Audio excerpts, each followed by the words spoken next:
Hi, everyone. Welcome to today's session. I am Anka. I will be your host today, and together with me, we'll have some awesome guests from Hopscotch. But before I tell you all of that, let's wait for a few more people to join while we talk a little bit about the usual rules that we have in these webinars. So first of all, before you ask, this webinar will be recorded. So if you're not able to stay all the way to the end, you can always watch the recording later.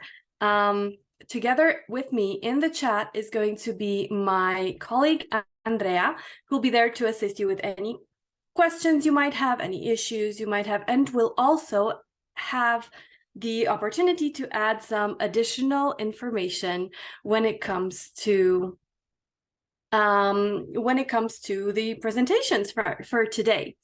Also together with me is going to be Reed from Hopscotch. So I'm inviting them as a panelist right now. Let's see if they are able to join. Hi. How's it going? Good, and you? I'm doing well. I'm excited to be here. Awesome. We're excited to have you. Thanks a lot for joining us tonight. I'm looking forward to learning a lot from you today. So without any further ado, let me jump right into telling you what today's webinar is about. I'm going to share my screen really quick here. And today, me and Reed are going to talk about how you can get more things done faster by using automation in different ways. There's going to be two talks. First, I'm going to let our guest here, Reed, tell you how you can save time by scaling your business with automation. And then later on, I'm going to talk a little bit about how you can automate your social media. So before we get started, I'd be curious to see if you're using any automation already in your businesses. So if you are, let us know in the chat what type of automation you're already using. Now, let me introduce Reed properly. Reed is an entrepreneur and product leader in the financial technology space. He is the CEO of Hopscotch, and he left Wharton School of Business to build Hopscotch, which is a B2B payments platform focused on helping small businesses succeed.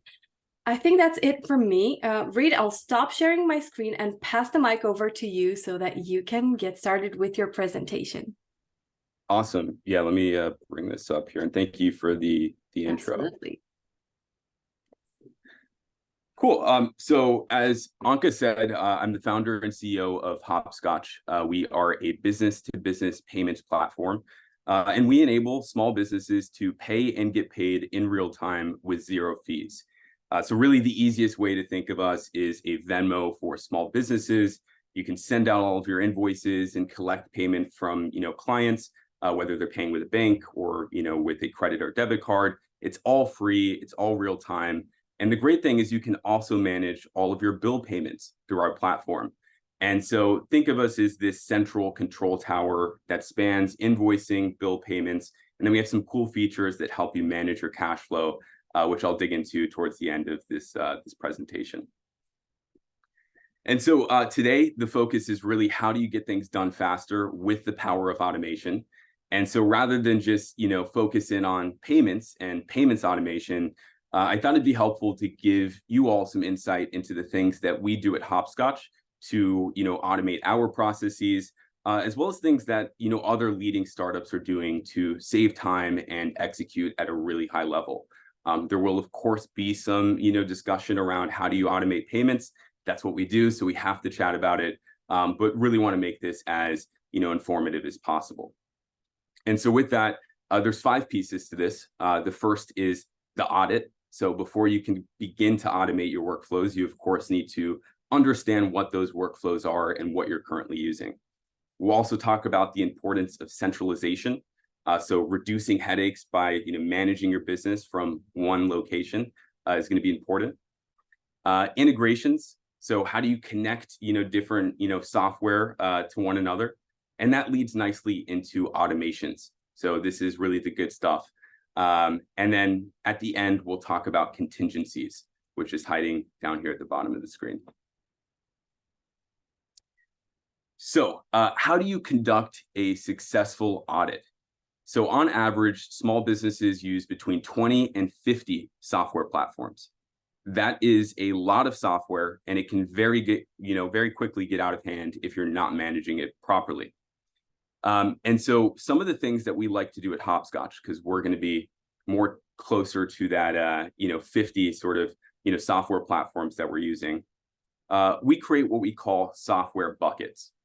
And so we'll analyze all of the different pieces of software that we're using, and we'll group them together based on what they're used for. So an example may be, if you're using Slack to communicate with your team, and maybe Gmail, you group those two pieces of software into communication. Maybe you're using QuickBooks and Hopscotch, hopefully for your invoicing and bill payments. Group that into finance. And then for a lot of the agencies that we serve, they're using an Asana or a Rike to manage their projects. And so again, you'd want to group that into project management. Once you have these buckets, it's important to use a spreadsheet to record, obviously, the software names, but then also the login credentials, what bucket they're a part of, and the associated cost. When you have that, you should go in and then identify a source of truth. So maybe for finances, you're using 4 to 5 platforms, from PayPal to QuickBooks to Hopscotch to Bill.com, so on and so forth. You want to make sure that there's a single point of truth, or a single source of truth, rather. And so this is the tool that has the most accurate information. Once you have the source of truth, you always want to make sure that the software that you're using connects to that source of truth. So again, if there are 5 pieces of software that you're using to manage your finances, you want to make sure that the 4 pieces of software that aren't the source of truth do connect to the source of truth. So all you need to do is log in to that source of truth, and it has nearly 100% accurate information across your stack. So how frequently should you be reviewing the software that you're using, as well as what your source of truth is? This is fully dependent on the size of the business and its goals. But at a minimum, we encourage our members to conduct an audit each quarter, so every 3 months. The more frequently you do this, the more money you can save in labor and software costs, and you also reduce operating risks. If you're bringing in a new consultant, or bringing in a new hire, or working with a new provider, this source of truth in this spreadsheet that you've built for your audit can help you more efficiently manage those changes in your business. At Hopscotch, we do this pretty frequently. Again, so every 3 months, takes about 2 to 6 hours, and we're saving around $5,000 per month just by doing this audit on a frequency basis.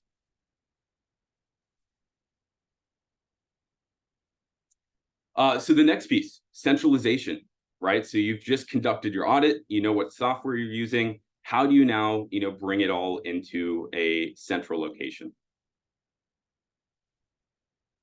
The importance of centralization can't be, understated. Again, it can save you a ton of time and a ton of money in managing your projects, financials, and data. Early on at Hopscotch, we had multiple sources of truth. So, for example, in managing, customer success, whenever someone reaches out to us for a support ticket, right? We had multiple email addresses that were going to different places, right? And it was making it difficult for our team to understand how many people are inquiring, for support on a specific, feature or, workflow.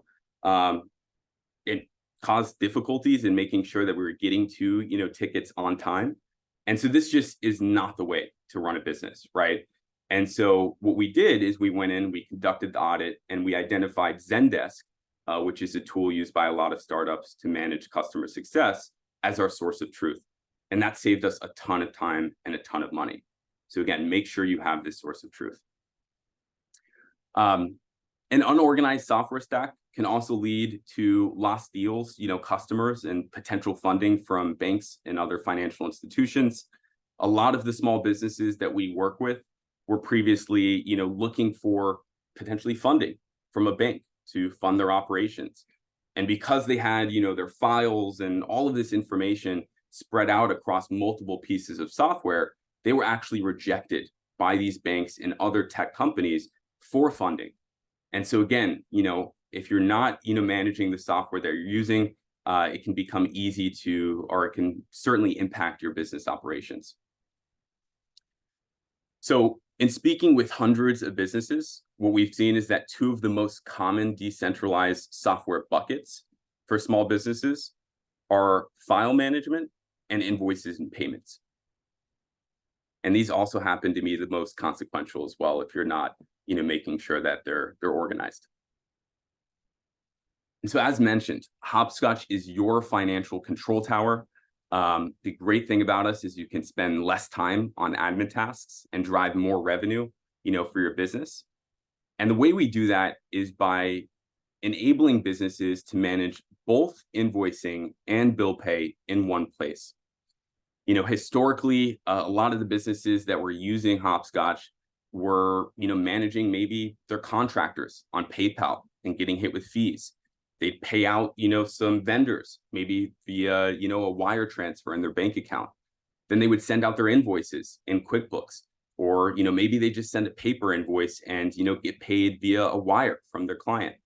And so when you have payments going, through all of these different platforms, it becomes really difficult to track. And so on Hopscotch, you can instantly get a clear picture of your business's financial health, your overdue invoices, late payments, and who your top clients are and vendors as well. And so with all of this in one place and available for an export with just 2 clicks, you're going to make your life a whole lot easier. You're going to make your accountant's life a whole lot easier. And tax season is going to be a breeze.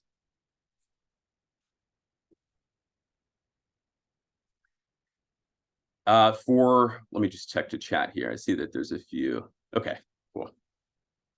And for those of you who just joined, we're talking about automation, right? We're going to go through a few different pieces here, but now we're focused on integrations. So at this point, you've conducted your audit, you know what software you're using, you've identified a source of truth for each software bucket, which could be communication, finances, so on and so forth.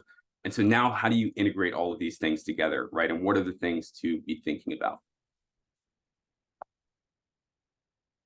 So first, why is it important to leverage integrations? Well, integrations empower small businesses to provide a more cohesive and personalized experience to their customers, right? From managing customer support better, right? Which I mentioned was something that, we've really strived to do at Hopscotch, to, creating tailored marketing efforts. A connected CRM can keep your finger on the pulse. And this goes for all of the software you may be using for your business. The more connected it is, the more efficient you become, and also the better your business is at serving its customers. Beyond that, integrations make it really easy to add new software and tools to your stack without disrupting existing workflows, right? I can't tell you how often at Hopscotch we may have brought in a piece of software, built a workflow around it, everyone's starting to love it, and then, 3-4 months later, we bring in a new piece of software that doesn't connect to what we've been doing. And so we have to tear everything out and essentially build a process from scratch.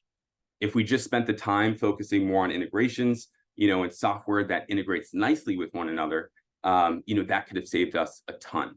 And so obviously this is something we do now and we make sure that we're doing it, but it's a learning process. Integrations also power real-time data sharing. So this ensures that everyone is on the same page. If you're a freelancer, it ensures you're on the same page with your clients. For a small business, it ensures that you're on the same page, with your team members, and it helps you make decisions a whole lot faster, which is super important. So again, when you're evaluating software to bring into your stack, make sure that they're supporting key integrations. And again, this is extremely important when it comes to managing your business finances, right? Without money, you can't operate a business. And so there is no room for error when it comes to managing your finances. The great thing about Hopscotch is we are your unified finance stack. You can operate with more efficiency and fewer mistakes. We do that by enabling you to connect as many bank accounts and credit and debit cards to your Hopscotch account as you'd like. This means that when you get paid from a customer, you can smart route the payment to different accounts. So maybe I get, $1,000 from client 1, and I want that to go to my Wells Fargo account. Great, takes a couple of clicks. Then client number 2 pays me $500, and I want that to go to my Chase account. Done, super easy. Or if I'm paying my bills, right, and I want to easily alternate between using a credit card and maybe one of my 2 bank accounts, that's all possible through Hopscotch. And this is even more important with, what's been happening in the banking world as people look to, disperse their funds across multiple small business accounts. We integrate with QuickBooks too. This is super important, right? Ensure that your accounting software and your payments are working in lockstep. A lot of folks love to use Hopscotch on a daily basis as their control tower. So log in, send out your invoices, make your bill payments, manage your contractors. And if you're connected to QuickBooks, we'll automate everything for you so that it's automatically written into QuickBooks. That means you don't have to log into QuickBooks as frequently as you may be today. You only go in on a monthly, quarterly basis, maybe an annual basis to generate your more robust, reports. So P&L, balance sheet, so on and so forth. The other great thing that we do is we enable you to classify transactions. So if you send out an invoice, or if you're creating an invoice, right, you can select what product or service that invoice is related to. And then once it's sent, we'll write that back into QuickBooks for you, right? So you don't have to go into QuickBooks and say, hey, this invoice was actually for design services or a monthly retainer, right? You do that in Hopscotch when you're creating the invoice. It saves you a whole lot of time down the road. Cool. Integrations, check the box there, right? Now automations. And so for this, what I wanted to do is sort of, again, give you some tips and tricks that have worked well for me personally in managing Hopscotch, but that I also know have worked well for other founders, right? I think there's a lot of similarities, whether you're a tech startup CEO, whether you're a freelancer growing your business, or, the founder of a small, branding agency with a team of 5, right? We're all trying to grow our businesses. We all have limited time in the day. And so here are some tips that have worked well for me in managing my time. The first is automating personalized check-in messages for current and past customers, right? You can offer a special, incentive to reconnect to maybe a customer you worked with a year ago, and let them know maybe about a new service that you provide, right? You're always growing your skill set. Maybe there's a new feature, a new service. Let your past customers know, because you've worked with them, they know you, you know them. They're an opportunity for you to grow your revenues. Maybe they'll work with you again. And so we recommend HubSpot for this automation. They have a free plan, and they also have some more expensive plans that can get pretty pricey. But it's a great way to manage your customer relationships and to send out mass emails. Automate your inbox, right? My inbox gets pretty crazy, and I'm sure it's the same for a lot of you. So, one of the things that I think is a massive time saver is by using an email client that gives you a lot of control over your inbox. So what do I mean by that? Maybe you read an email and you're like, hey, I really want to respond to this, or you have time maybe at like 2 a.m. or something like that. You don't want to send the email out then because it's too late, or maybe it's on a weekend and you want to follow up at the exact right moment later in the week. You should be using a service that enables you to schedule emails to be sent in the future, right? And also, one that enables you to set reminders when you haven't heard back. So maybe you send an email and you're like, hey, I need to follow up in 2 days if I don't get a response. There should be a client that you're using that enables you to set these reminders. I use a platform called Superhuman. Not only does it enable me to schedule invoice or emails to be sent in the future, it also enables me to set up reminders when I don't hear back, but it gives me read receipts. So I know when someone has read my email. It also enables me to mark emails as complete, so I can actually get my inbox to what's known as inbox 0, where there are no more emails that require my attention. So can't recommend them enough. They work with Gmail, Outlook, and other providers. Automate social media monitoring, right? So I wanted to be a little bit unique here in the sense that, we can, there's this service that we use called Zapier that enables us to know when a business or a customer is, essentially tagging us or talking about our company on Twitter, Instagram, so on and so forth. So if you go tweet at Try Hopscotch, we'll actually get a notification saying, hey, so-and-so just tweeted about your business. And that way we can go in and actually either respond to it if it's something that is a great review and we want to promote, or maybe someone has a question, right? It just helps us manage things a bit better. And then lastly, automate overdue payment reminders. It sucks to have to go in frequently to say, hey, I sent you an invoice a week ago, why isn't it paid? I need my money. And having to follow up with someone week after week after week. And so automate it, right? Use an invoicing or payment platform that offers this type of service. We, of course, recommend Hopscotch for this type of automation. But we have a lot more than just that, right? We have read receipts. So when someone has opened a invoice email, when someone has actually viewed the invoice and has tried to submit payment. We have scheduled payments. So you can schedule a payment for a bill in the future. Recurring invoices to automate all of the work related to sending out invoices for projects. We have some cool bill upload features too. So if you receive a bill from one of your vendors and you want to pay that, you can upload it to Hopscotch, and we use AI to automatically read that bill, extract all of the data, and then create a record of it for you within Hopscotch, and then also in QuickBooks. And the really cool thing is that if your vendor says, hey, I want to get paid by bank, if you upload it to Hopscotch, you can pay that bill with a credit card, right? And then your vendor will get paid out by a bank transfer, even if they don't accept credit cards. So that's something a lot of folks love, to be able to manage their cash flow a lot more efficiently. Okay, last, I think we're close to coming up on time here. So contingencies, right? How do you manage the unexpected? And this is based on some of the learnings from automations. So even with automations, you still sometimes have to get involved. Here's what we recommend. Create a manual process for situations that repeatedly come up, right? So it's a standard operating procedure. And although it's manual, it'll save you time and energy. So an example may be, hey, what happens if, there is a change order maybe for a project? I'm sure that's something that comes up pretty frequently. It sure does for a lot of the businesses that use Hopscotch, right? How do you manage that with your client without saying, hey, I owe you, the SOW says we only get 2 revisions, but now you want 3, well, you have to pay more money for that. Create a process, right? Create an email template, maybe. We provide those at Hopscotch. Here's an example here. In fact, if you go to our website, in our blog, we create these blog posts that give you templates on how to handle awkward situations with clients. And we'll actually give you the copy to use to respond to your clients. So again, create a process, create email templates to help you manage things that come up that are unexpected.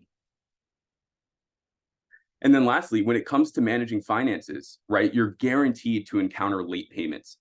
And so one of the really great things about Hopscotch, or in general, actually, you can reduce the impact of late paying clients by leveraging tech-enabled solutions rather than traditional financial institutions. So what do I mean by that? If you send an invoice and you want to extend net 30, 60, or 90 payment terms to your client, meaning they don't have to pay you for 30, 60, or 90 days after receiving the invoice, maybe they're late, maybe there's an unexpected expense that comes up that you need to manage. How do you do that, right? Is there a way to automate that? There is. We created something called Hopscotch Flow that enables you to get paid before your client pays you. It's completely private. There's a small fee associated with it. And then you're off the hook, right? You get the money up front, 96, 97% of the invoice value. And then when your client goes to pay 30, 60, or 90 days later, it'll look as if like they're paying you. And, of course, once they do pay, those funds come to Hopscotch. So this is a great way for you to, reinvest in your business, to manage unexpected expenses with automation. But then also, if there's a late paying client, you can come into Hopscotch and get those funds faster so that that late payment doesn't affect your business operations. All it takes is 2 clicks. Again, it's completely private. We're not going to, go after your client and tell them, hey, so-and-so is doing this. There's no credit checks. It's just a really fast, easy way for you to manage the unexpected. And so we have a special offer for everyone here today. You can sign up for Hopscotch Pro, which is our Pro plan. There's a bunch of other great features there, like the ability to customize your client payment experience so it looks like your own brand. Hopscotch is completely free, by the way. But if you want the more premium features, we're offering a 25% discount on that plan for 6 months. You can use code SocialB25, and all you have to do is go sign up at gohopscotch.com. My email is reed, R-E-E-D, at gohopscotch.com. So if anyone has any, one-to-one questions or just wants to chat, feel free to hit me up. I'm always available. Love chatting with small businesses. That's amazing. Thanks so much, Reed. I've actually learned a lot, and I do have 2 questions of my own before I jump into the other questions. So this is more of a curiosity. Here at SocialB, one thing that we find a lot of our users need is to pause any recurring billing. Is there a way to do that in Hopscotch? I'm glad you asked. There is, and there's also a way to skip invoices within a recurring sequence. So we offer 2 things. The first is you can set up the standard, hey, there's 6 invoices I want sent out, or 1 invoice I want sent out each month for 6 months, and you want it to be automated. You can always go in and pause that sequence, or you can skip invoices in the sequence. Another feature that we offer is the ability to review each invoice in the sequence before it is sent.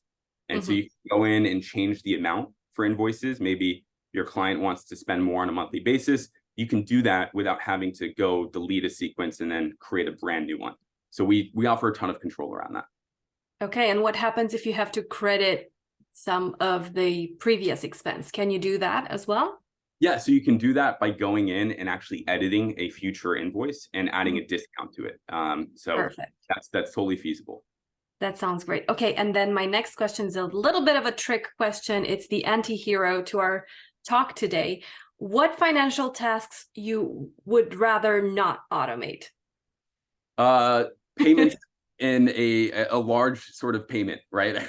I want to review all of the large transactions. When money is leaving the account, right, you want to make sure it's going to the right place, and you want to make sure that it is the correct amount. It's not a duplicate. So anything around bill payments, I think it's always good to do some form of manual check.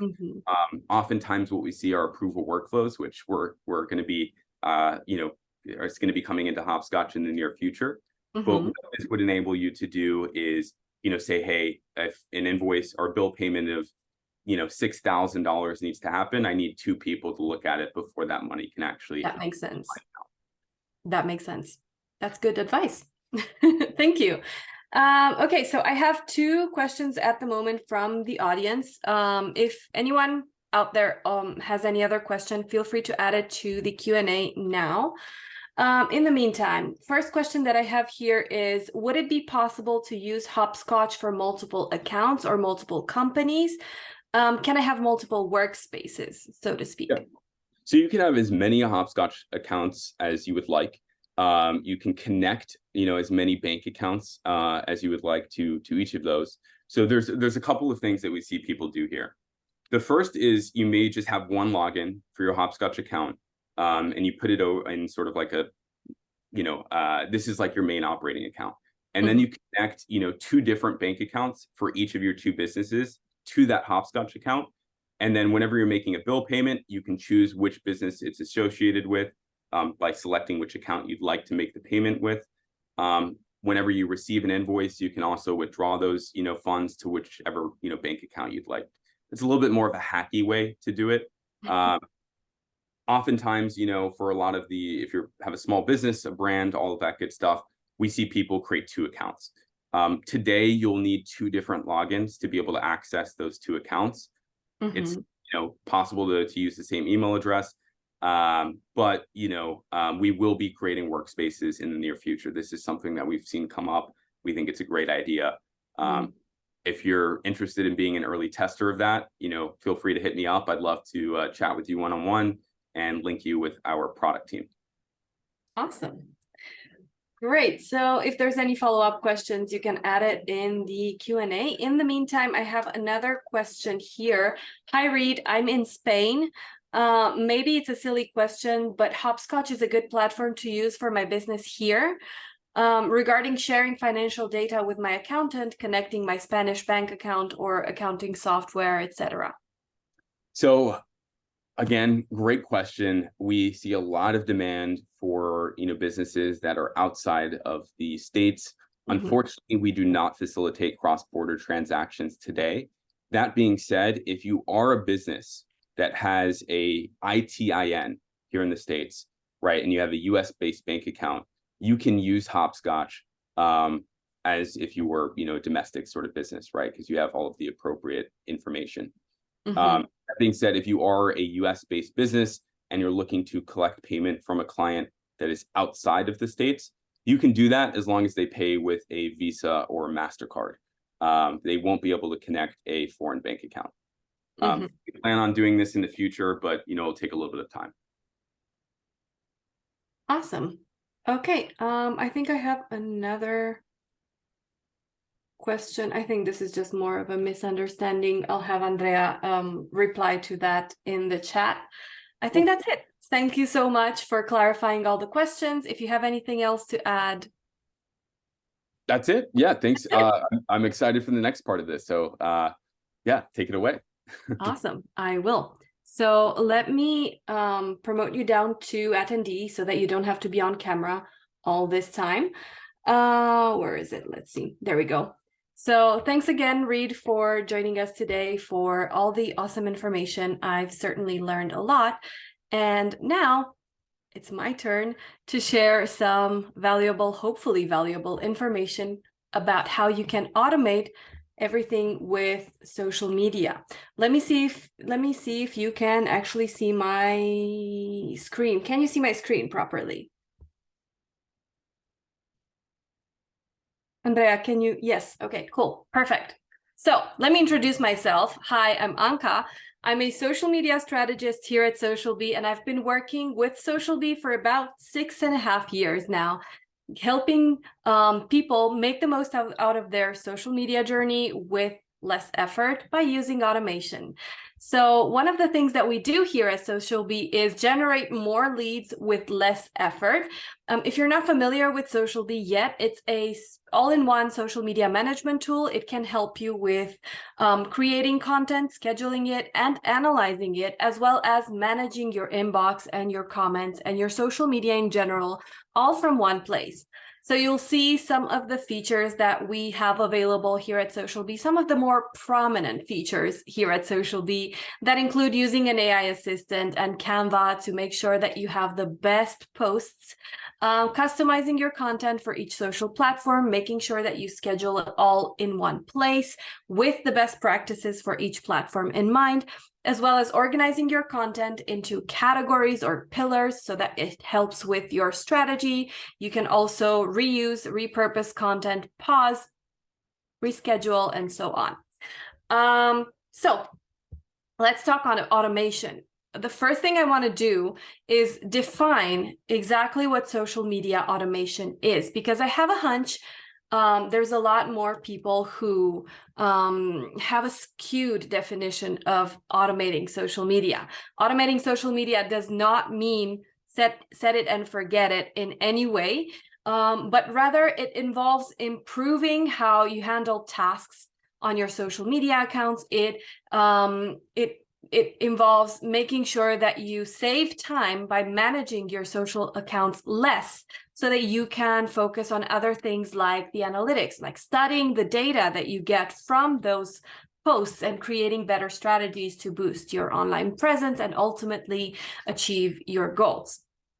So with that in mind, let's go into the first step that I think is worth talking about when it comes to automation, and that is identifying automation opportunities. So I want to ask you guys, if you have any repetitive tasks that you want to automate when it comes to social media or to social media strategy.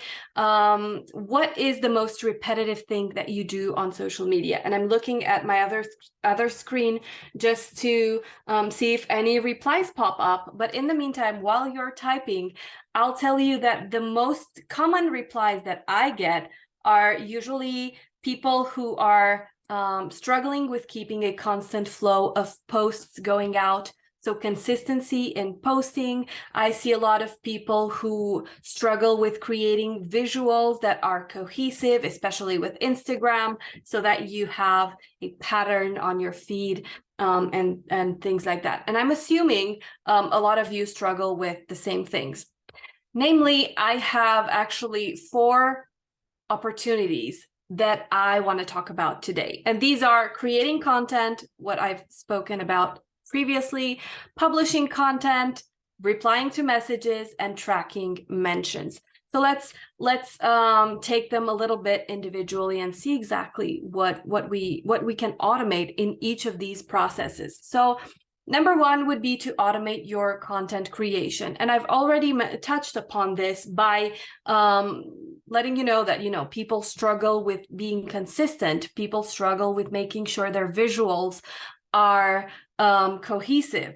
And to be honest, if you are on social media, you may notice that this is like the hot topic of hot topics when it comes to things that experts talk about, right? So there's a lot of opportunities when it comes to optimizing and automating your content creation process.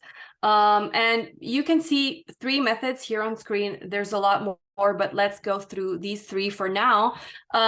You'll be able to use templates to speed up the process. And I'm talking here about templates that you can use for visuals using tools like Canva, which Socialbee has an integration with, to make sure that you have a prototype or a template of the visual that you want to use. That way your feed is cohesive. And you can see the example of this in the image that's on the slide here. As you can see, a lot of our posts on Instagram follow the same template, the same rule when it comes to this type of quote or advice type of post.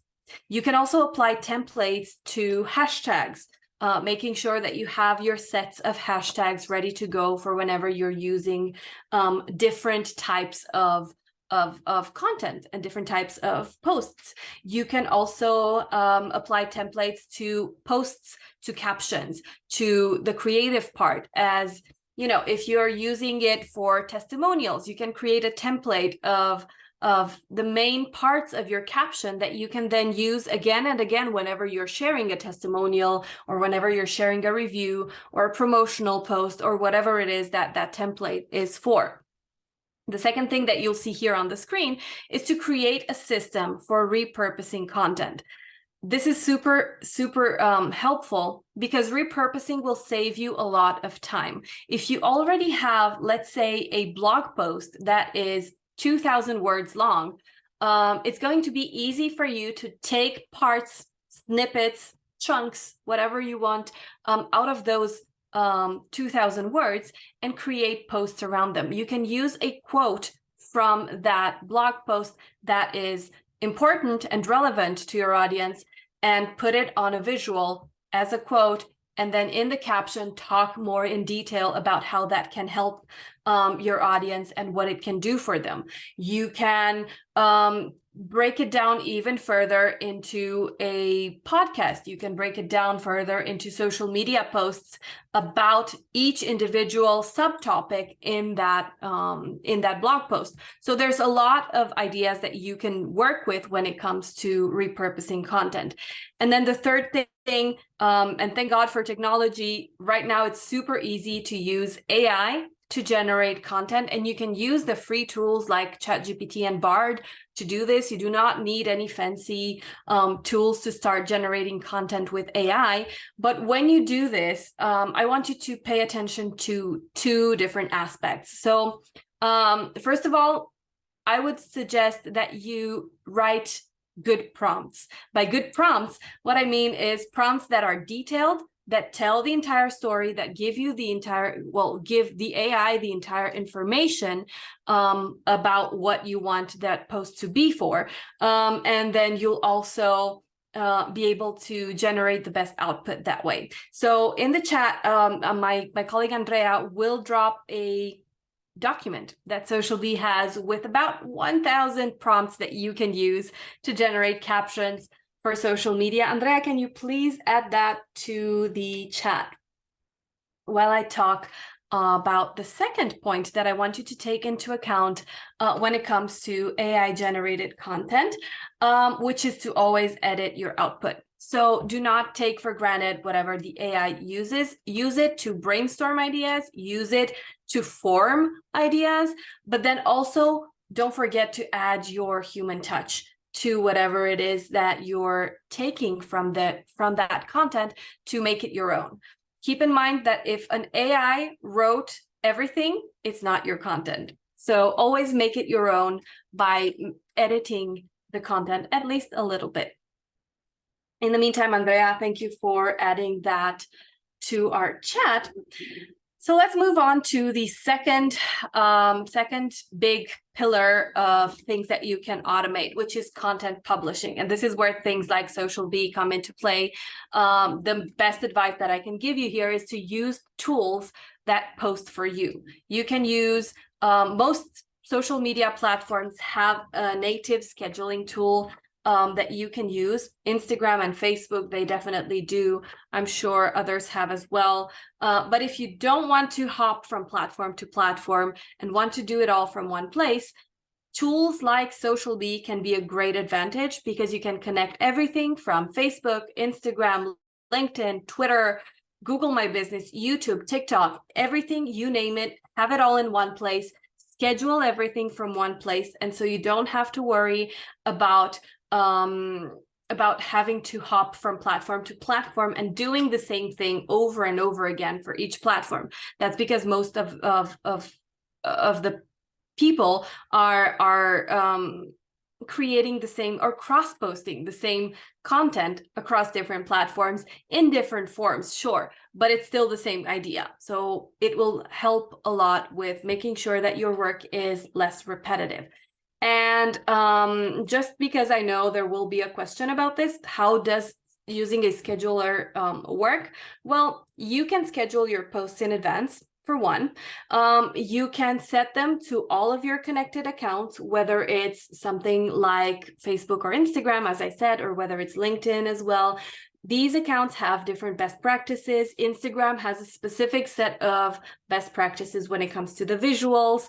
TikTok has a different practice when it comes to the visuals. So in this case, it's easier for you to customize the post for each platform by using something like Social Bee. And you can also do other cool stuff because you can use integrations. I know Reed mentioned Zapier. We also have that and we use it a lot. And there's an integration with Zapier in Social Bee, so you can create wonders by connecting it to your Google Drive, to your Asana, or any other tool that you might be using with your team, and automate your process even further.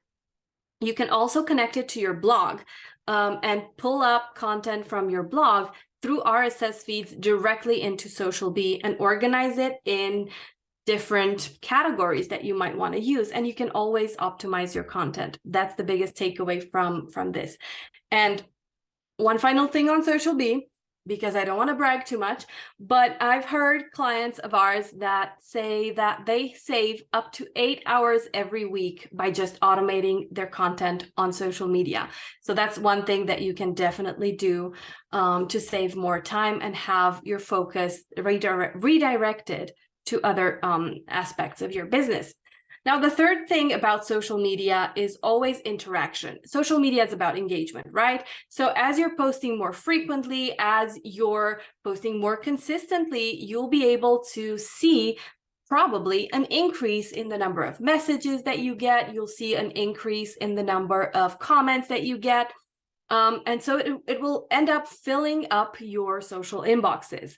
And because you have all these different platforms, the first thing you might have is to have an automation that replies to the messages instead of you.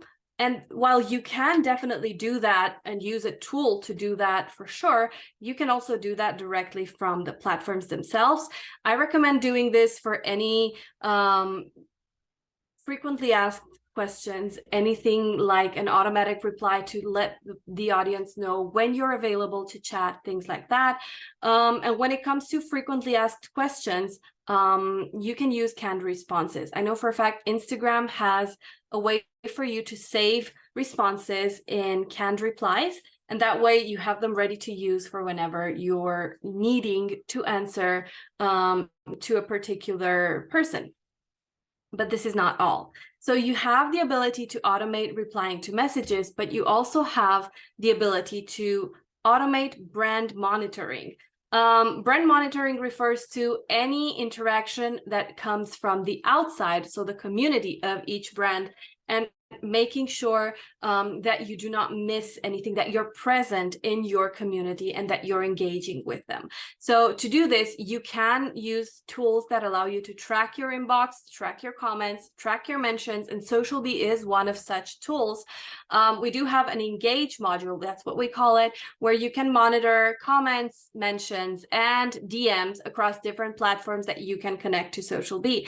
And in essence, you can monitor everything from there, reply to everything in due time, and make sure that negative comments are solved quickly through customer success, that people who are asking questions are getting the answers that they need and helping them move further down the funnel for you, and making sure that everything is replied to, everything is neat, and so you don't have to put a lot of effort into your replies. So before I leave you, all I wanted to do is add some additional tips for when it comes to automating your social media marketing. And one of the first tips that I can give you is to start small and to gradually add more tasks to automate as you get more comfortable with the process, as you define the process more, or even as you find the process evolves. So don't try to automate all at once. I would go for one process at a time. So automate your content scheduling first, then work with content creation, then content scheduling, then work in the other processes, and so on.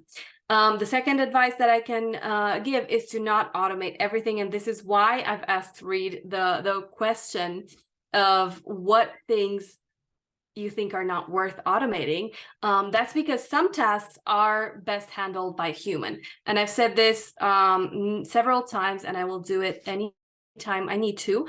When it comes to things that are automated, they are flawed. It's not perfect. It's amazing for helping you, but you still need to check here and there, and you still have some tasks that are better handled by you, or they're quicker handled by you than they are by automation. So all in all, my advice would be to test, to measure your results more, to make sure that the automation is helping your goals and not hurting your goals. Cool. So if you enjoy this, if you're curious about Social.Bee, you can always open up a free trial, and we do have a discount code for anyone who wants to join our hive. So if you want to join Social.Bee, go to app.socialbee.com. and you can use the code Social.Bee 50 times 3 to get 50% off of the first 3 months of any monthly plans.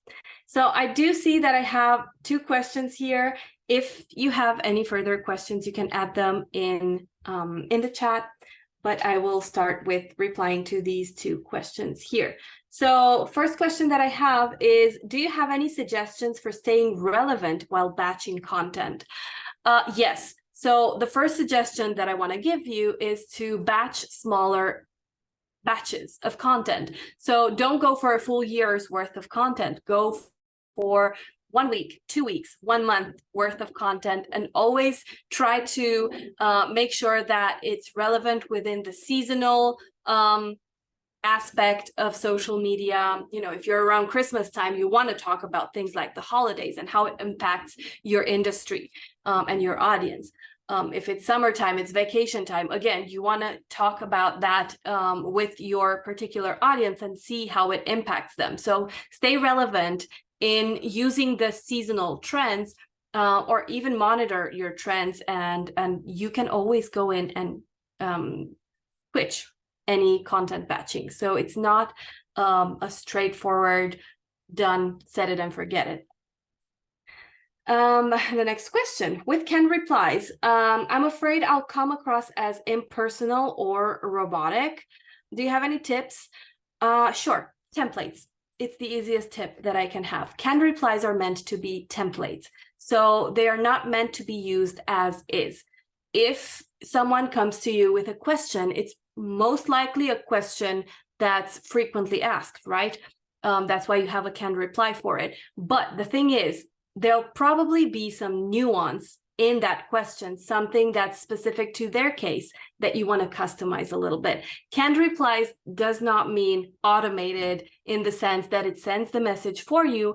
It's just there to help you compose the message faster by using the information that you know is the same for every single time that question gets asked, so that you only need to add any nuance in that answer that you might need.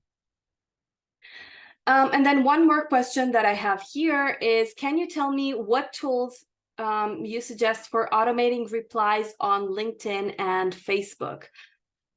That's a good question. Unfortunately, I'm not very familiar with tools that are there to automate replying, because normally what I do is I use the automation that is already on these social platforms. So I'm not able to help with that, but I will check with my team, and if I find any, I'll be sure to mention them. So maybe send me an email, and I'll look over it with my team and see what I can find. If you want to send me an email, if you have any questions at any later time, my email is anka@socialbee.com, and you can always reach the team directly at hello@socialbee.com. And I think that's all the questions that, oh, no, one more popped up. Can you reshare the fourth point? Yes, absolutely. Let's go here. So the fourth point is about tracking mentions, comments, inboxes, and things like that. And you can do that definitely within SocialBee with the Engage module, which is currently still in beta testing because we're still working on adding new features and cool features in there. So I hope that helps. I think that's it for today. So thank you all for joining us. I hope you learned as much as I did. Thank you again, Reed, for being a part of today's webinar, and enjoy the rest of your day.